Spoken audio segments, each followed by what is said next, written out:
كده البيتزا كلها خلصت. ال3 صواني اهم، قطعتهم طبعا. هنا بقى انا اللي عملتهم بالشوكولاته وبالعجوه، حطيتهم في كيس نايلون كده عشان ما ينشفوش.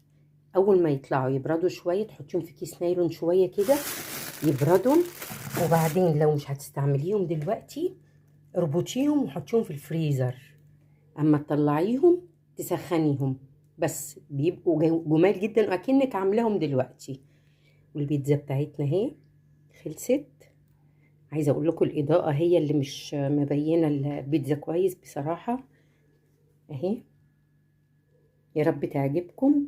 هقول المقادير بقى دلوقتي عشان اللي ما سمعهاش في نص الفيديو، وانا طبعا دي حاجه متاكده منها ان محدش بيتفرج على ولا حتى ربع الفيديو، بس كلنا بنستفيد والله. اللي هيتفرج وهيسمع المقادير لو عملها هتعجبه جدا. بتمشي حادق وحلو لأي حاجة، حتى الفطائر، حتى العيش باللحمة، لأي حاجة. 2 كيلو دقيق، قسمي المقادير زي ما انت حابة. 2 كيلو دقيق، 5 معالق حليب بودر، 3 معالق زيت، بيضة واحدة، باكو بيكنج باودر أو كيك شيف، وباكو خميرة، ورشة ملح، و4 معالق زيت، والبيضة واحدة. بيضة واحدة. عايزة أقولك بقى المية دي في إيدك انتي، لأن مش كل دقيق زي التاني. المية انتي تقدري بالنظر كده تعرفي ان تستكفى او لا. وبعدين لازم العجينة تكون بتلزق. عجينة البيتزا من نجاحها لازم تكون بتلزق. يا رب تعجبكم. يلا بينا نشوفها اتحضرت ازاي. السلام عليكم ورحمة الله وبركاته. ازيكم حبايبي؟ يا رب تكونوا بخير. النهارده انا واقفة اعمل بيتزا، بس حصلت معايا مشكلة كده، بس الحمد لله عدت يعني. هحكي لكم عليها دلوقتي. طبعا انا هعمل الحاجات اللي هحشي بيها عجينة البيتزا. معايا شوية زيت هنا زي معلقتين كده. طبعا انا جيت اعجن العجين. المهم وانا بعجن العجين ولسه هصور، يعني حطيت مقاديري كلها في الطبق وكده، فلسه هصور. النور قطع. طبعا عجنت العجينة عشان تبدأ تخمر. هقول لكم على مقادير العجينة دلوقتي، كل حاجة وكل حرف فيها هقول لكم عليه. عجنت بقى العجينة والنور قاطع. هقول لكم مقادير العجينة. انا عملت مقادير 2 كيلو دقيق. الاول هنا معايا فص ثوم مبشور. انا النهارده هعمل البيتزا بالخضار والمشروم والسوسيس. هنا معايا معلقه ثوم صغيره. العجينه 2 كيلو دقيق. طبعا انت عايزه اقل نصصي الحاجه دي كلها، المقادير كلها نصصيها. حطيت 2 كيلو دقيق، وحطيت باكو خميره اللي هو الباكو الصغير، وحطيت باكو كيك شيف، وحطيت 4 معالق حليب بودر. 4 معالق حليب بودر او 5 كويس. وكمان حطيت ايه تاني، وحطيت ملح، وحطيت 4 معالق زيت من اللي بناكله بيها كويس. هنا معايا المشروم هبدأ انزل بيه.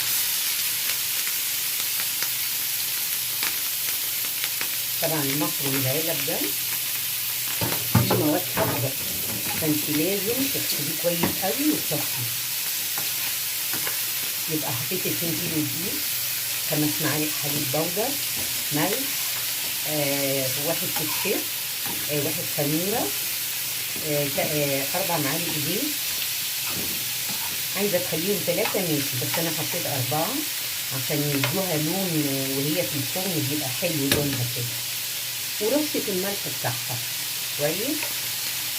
وعجنت بالمية. طبعا المية دي أنا مش هقدر أقولك عليها لأن الدقيق بيختلف من نوع لآخر.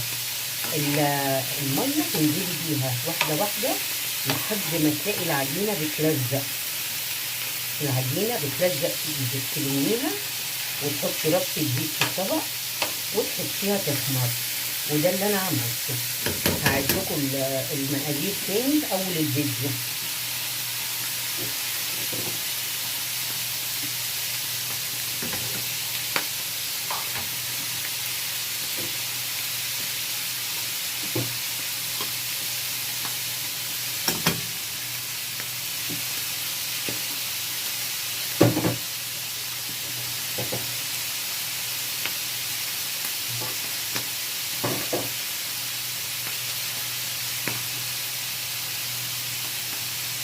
حط رشه ملح كمان، رشه عشان فيها بصل وفيها فلفل وكده. هديها شويه ونحط فلفل اسمر.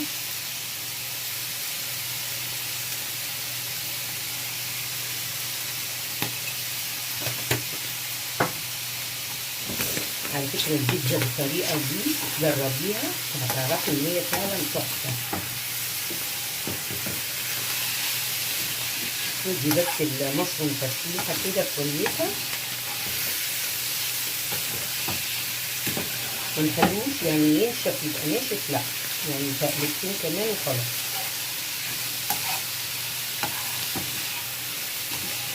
وفي نفس الطاسه هنعمل برضو النوع التاني. هنزل هنا زي بصلايه كده، بصلايه متقطعه جوليان رفيع.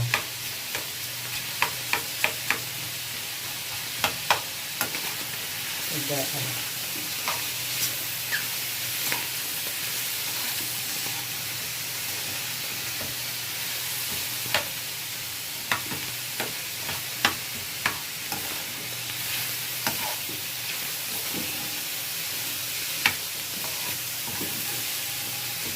البصله تدبل بس شويه. معايا زيتون فرنش، هاخد منه جزء والجزء التاني للصينيه بتاعتي.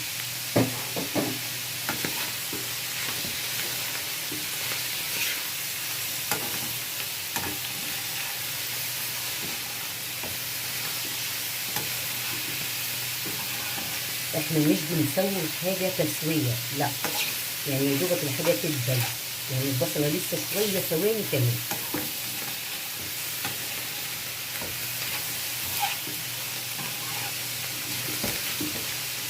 عايزه اقول لكم كلت البيتزايه دي في محل مطعم، انا بدوق الملح بقى، في مطعم في ميامي، محل بيتزا. محل البيتزا ده هو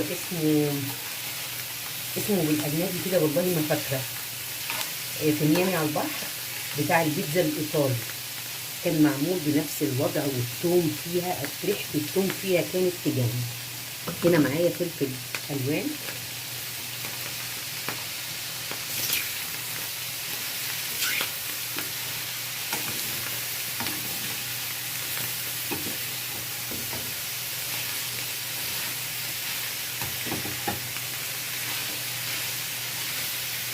بص كده بقى. انا هبدا اشيلها، افضي الطاسه ونيجي نعمل النوع التاني. نفس الطاسه انا فضيت بس اللي فيها، هاخد شويه زيت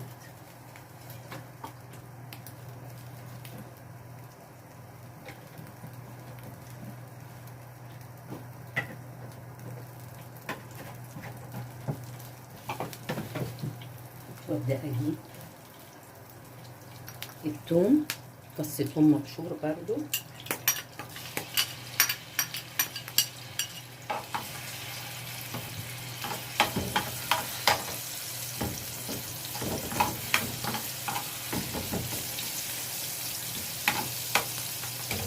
نفس الطاسه لان هي نفس الحاجه اللي بتتحط، يعني مفيش مشكله.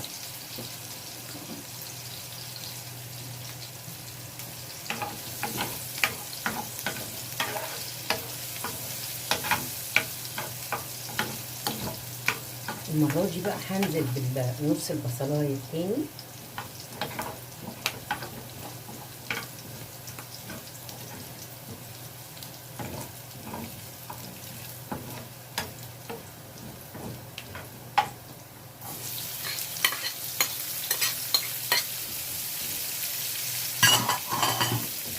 بنتبل الحاجة بس مش بنسويها.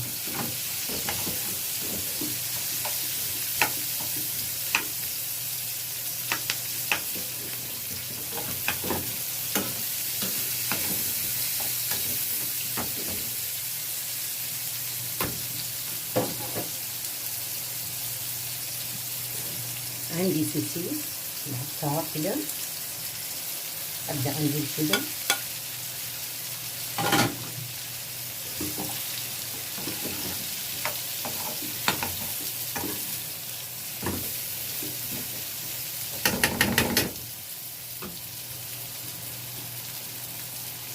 طبعا مش بنحط ملح كتير عشان أحط الفلفل الأسمر،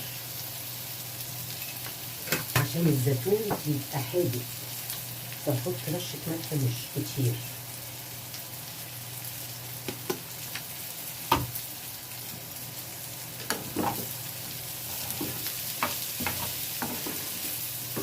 السوسيس ده في ناس بتعمله يعني تجيبه وتروح مقطعاه عامله على طول.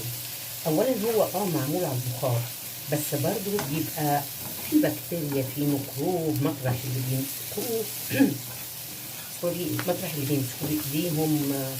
يعني الواحد بيطمئن اكتر لما بيسوي الحاجات اللي هي اللحوم دي شويه يحطها على النار، عشان لو فيها اي حاجه يبقى السخونيه بتاعت النار خلاص يعني قضت عليها. معايا بقيه الزيتون.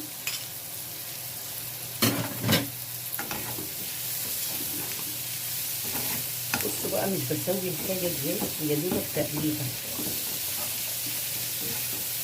هبدا انزل ببقيه الفلفل الالوان،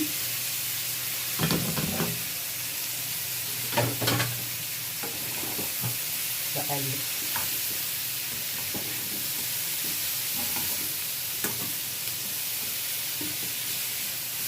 عايزه اقول لكم الطريقه دي في منتهى الجمال، يا ريت تجربوها.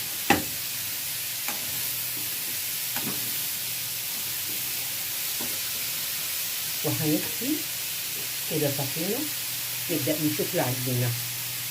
هنا بقى هنا عشان اوريكم العجينه، انا طبعا شلت نصها، يعني تقريبا عامله كيلو كده، دي كيلو تمام. بصوا العجينه لازم تكون بتلزق كده تمام اهي. انا فضيت الهواء اللي فيها.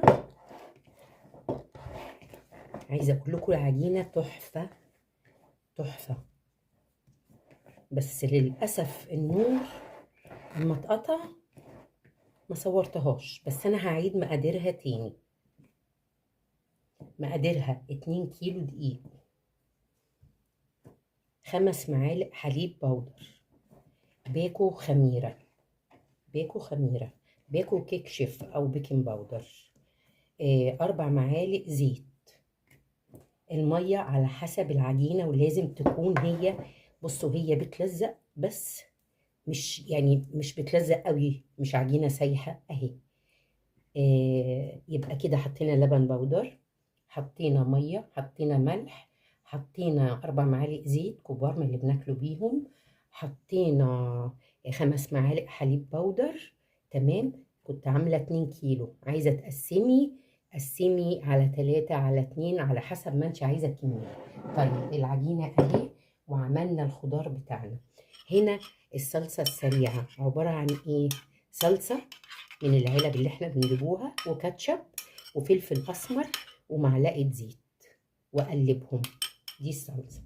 هتقولي دبس الرمان والمايونيز، هقول لك انا بحب احط مع الصلصه شويه، بيدي تسكيره كده للخضار وبيدي طعم جميل. جربي، مش شرط كل مره نعمل البيتزا باللي احنا عارفينه، يعني باللي احنا بنعمله كل مرة غيري حاجة ودوقيها الأول قبل ما تنزليها على القناة. دوقيها، إذا لقيتيها حلوة وطعمها حلو هتعجب الآخرين مش انتي بس، نزلي الفيديو بتاعي. أنا معايا هنا 3 صواني حاطة فيهم زيت. هبدأ آخد العجينة، طبعا أنا مش بحبها تخينة. أنا مطلعة العجين من التلاجة، كنت حطها في التلاجة. لان الجو حر قوي وكانت هتفور بره. فكده اهي انا خدت حته وهبدا انزل في الصينيه بتاعتي.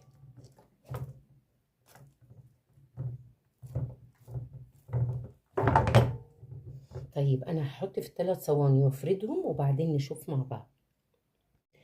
كده بقى انا عملتهم اهو. هاخد اول صينيه اللي هي اول واحده انا عملتها اهي. طبعا هي بترجع تكش منك تاني في الصينيه عشان انتي دهنه الصينيه زيت، لان لو ما دهنتيش الصينيه زيت اللي تحت بيبقى لونه ابيض، مش اللون الذهبي اللي احنا عايزينه. فانا دهنت البتاع وفردتها. لما بتقعد بقى وبترتاح خلاص بعد ما بتفرجيها كويس، بصي دي بتضم تاني ازاي عشان لسه عاملاها. هرجع افردها بايدي. دي اهي مسكت. هبدأ اجيب الصلصة بتاعتي.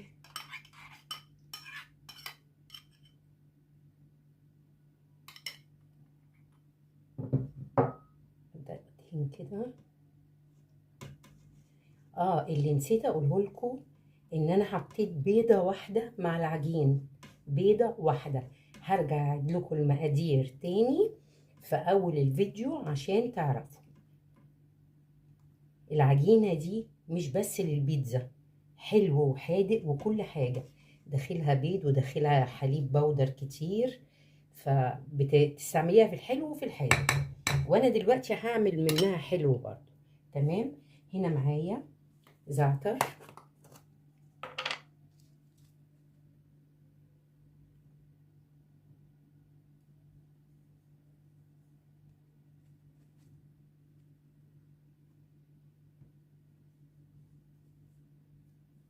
كده الزعتر حطيناه اهو. هبدأ انزل بالسوسيس. عايزه اقول لكم بتطلع في منتهى الجمال بجد، حلوه قوي قوي.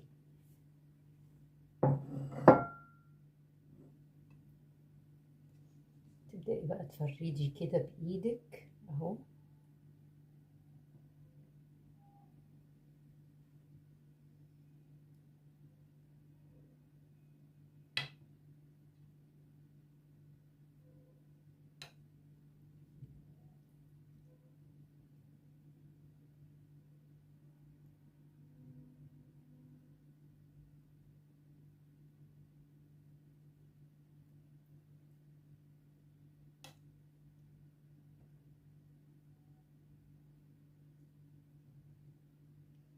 هبدأ اجيب الجبنه الموتزاريلا وجبنه تركي. انا بشرة جبنه تركي ومعاها موتزاريلا.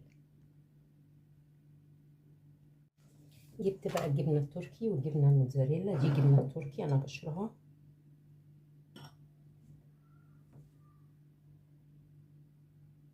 لو جربتوا اللي انا عاملاها دي البيتزا دي بمقاديري وبالحاجات اللي انا عاملاها هتعرفوا قد ايه هي طعمها جميل. طبعا كلنا بنعمل البيتزا. بصوا الجبنه الموتزاريلا بقى، حتى لو حطها في الفريزر، حتى لو حطها في التلاجة من تحت بتعجن كده، بس مش مشكلة بتفرديها بإيدك.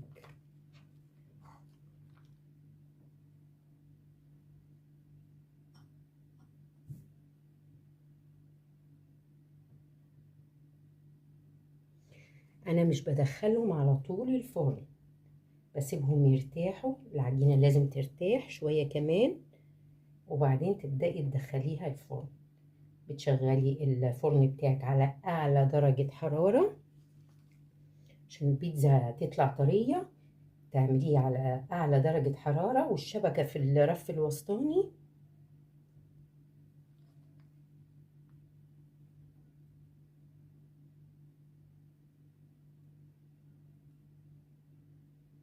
اهي دي أول واحدة عملناها.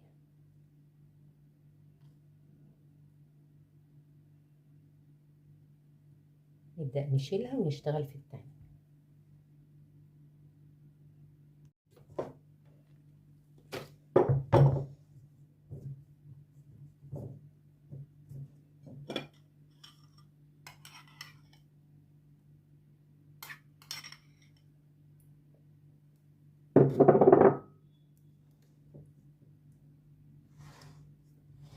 دي بقى هنبدأ نحط فيها مايونيز ودبس الرمان مع الكاتشب والصلصة، تدي طعم جميل جدا مسكر كده.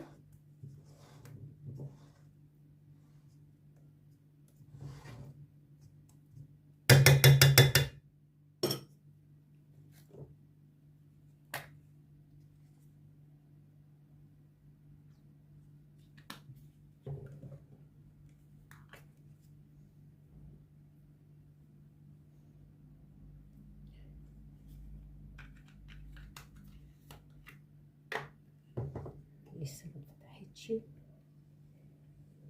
نفتحها ونرجع تاني.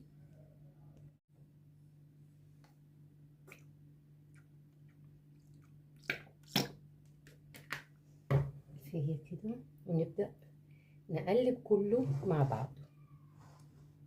دوقوا بقى طعمها تعجبكم احسن من اللي ما فيهاش دبس الرمان، اللي هي معمولة بكاتشب وصلصة بس. لا دي هتعجبكم اكتر.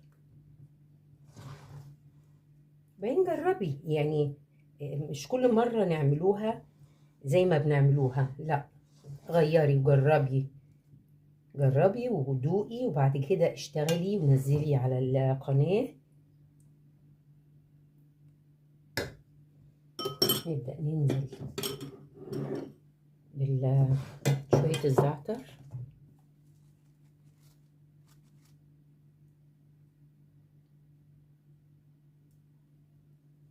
ده زعتر بالسمسم.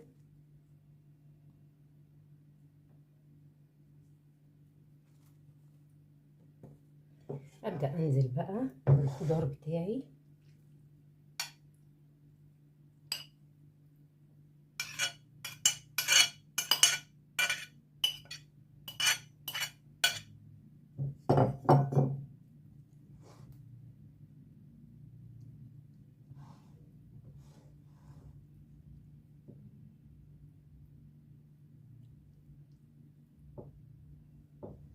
أنا شايفة إن الخليط هنا كتير فهبدأ أقلل منه.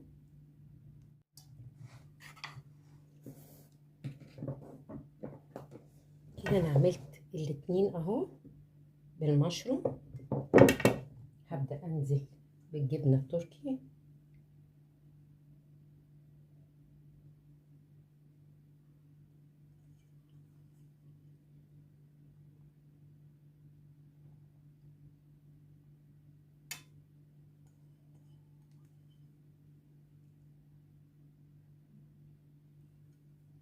وبعدين الجبنة الموتزاريلا،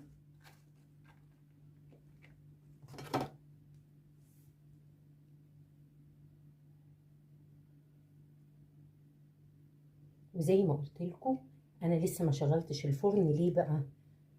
طبعا كلنا بنشغل الفرن الاول، بس انا ما شغلتوش الاول لان انا بحب اسيبها تقعد شويه، عشان انا عامله العجين خفيف قوي فلسه بيخمر تاني.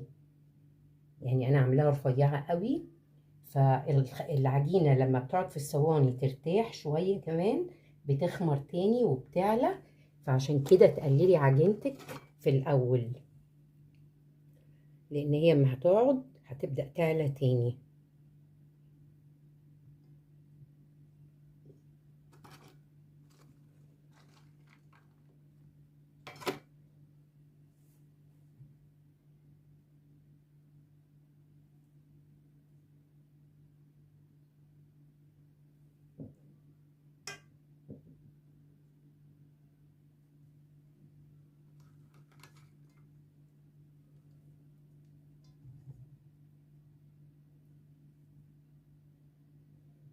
في ناس بتحط لها طماطم،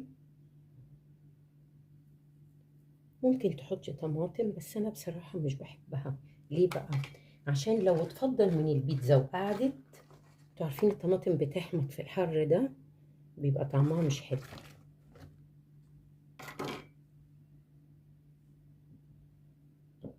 كده بقى هنشوف ال3 صواني جنب بعض وبعدين نشوف الحلو هنعمله ازاي. كده انا عملت ال3 اهو. بس كل ما بتقعد بتعلى، عشان كده برفع العجين جدا وانا جايه بشتغل. هسيبهم شويه وبعدين ادخلهم الفرن. يلا بينا نعمل الحلو منه بقى. انا شغلت الفرن بتاعي كده بقى هبدأ اعمل الحلو معاكم عشان تشوفوا قد ايه العجينة دي ممكن تعملي بيها اي حاجة، فطاير، بيتزات، حاجات حلوة، يعني هتعملي فيها كل حاجة. شوكولاتة. انا هنا معايا ايه هعمل بيه؟ معايا عجوة كنت بعمل بيها حاجات انا، وكنت عاملاها زي كور كده زي ما هي، طبعا فيها سمسم وفيها سمنة فلاحي، فيها ريحة الكحك.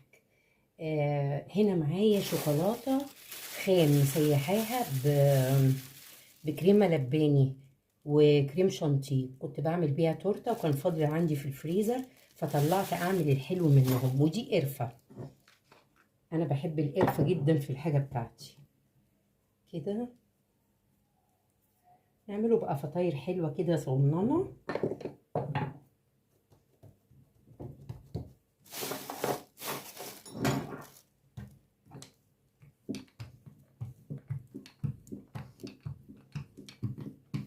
طبعا هنرفعه العجينة هنا دي عشان انا هلفها هتبقى زي الرول كده،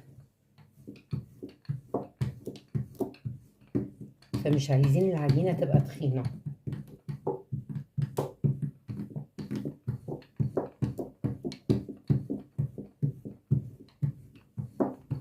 طبعا ما تحطيش البيتزا في الفرن، انا سايبه الفرن شغال لحد ما يسخن كويس قوي عشان لما تحطيها يدي كمان لون حلو. انا مشغله الهوايه عشان ما بولعش الشوايه، بشغل الهوايه عشان تحمر من فوق ومن تحت اهو. شايفه بقى كده اهي رفيعه.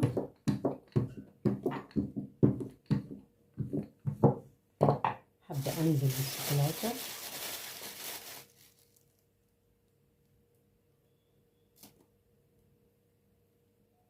عايزه اقول لكم الكريمه اللباني دي كنت مسيحاها وبكريم شانتيه. بصوا بقى هبدا اعمل كده اهي، هي لزقت بس مش مشكله يعني ان شاء الله هتتلم. ابدا اعملها كده على الخفيف، لا لازم ادهنها زيت الترابيزه بس مش مشكله دي عادي اهي.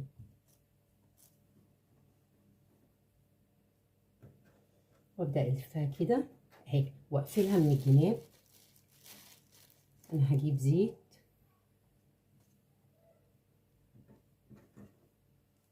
اهي،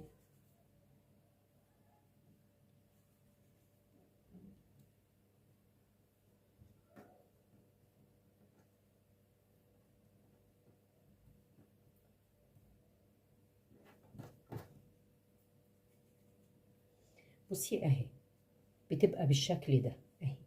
ابدا ارصها كده في الصينيه. انا هخلي الشوكولاته اللي باينه من فوق عشان حتى لو ساحت مش مشكله. هجيب زيت ونيجي نشتغل. جبنا زيت اهو كده،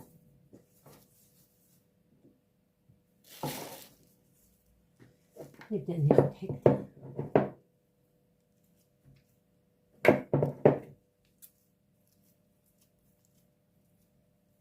بصوا العجينة ملبن ملبن بجد.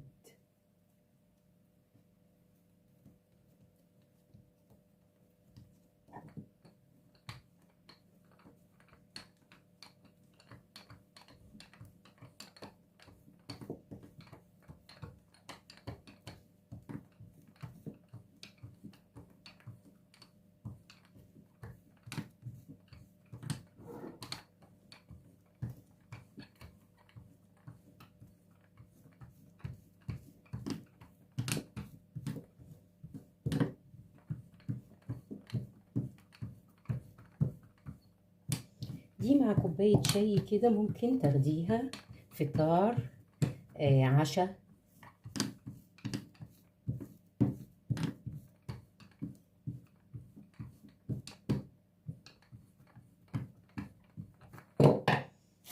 احط شوكولاتة، مش عايزة اكتر زي التانية بقى.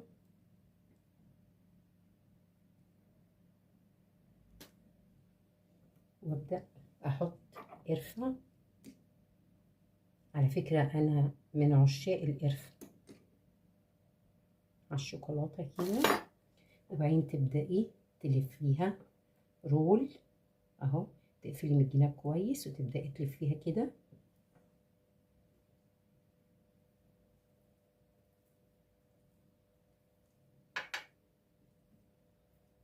اهو بصي لما عملنا لها الزيت مشت حلوة قوي اهي. ابدأ اقفلها كويس وتقفليها من الجناب كمان كويس.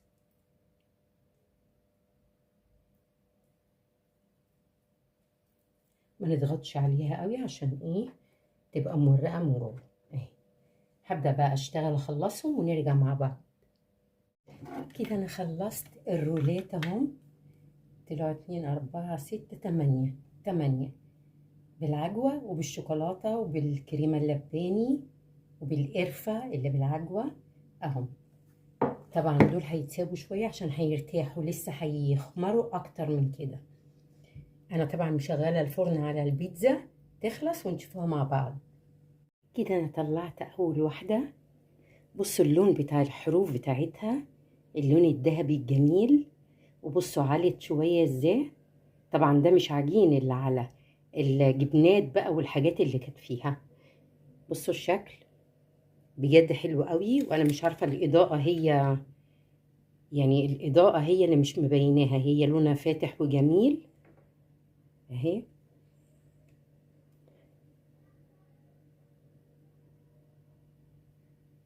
طبعا انا حطيت التانيين في الفرن.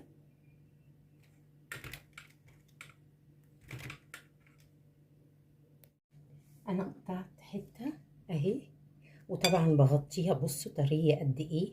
بصوا عايزة اوريكم لونها من تحت، شايفين بجد طالعة جميلة جدا. كل ده حشو العجينة اللي هي الحتة اللي تحت اهي رفنعة خالص، اللي هي تحت خالص دي، والباقي حشو. انا بحب اكتر حشوها. اخلص الخبيز ونشوفه مع بعض. طبعا انا هقعد اكل وهي سخنة دلوقتي.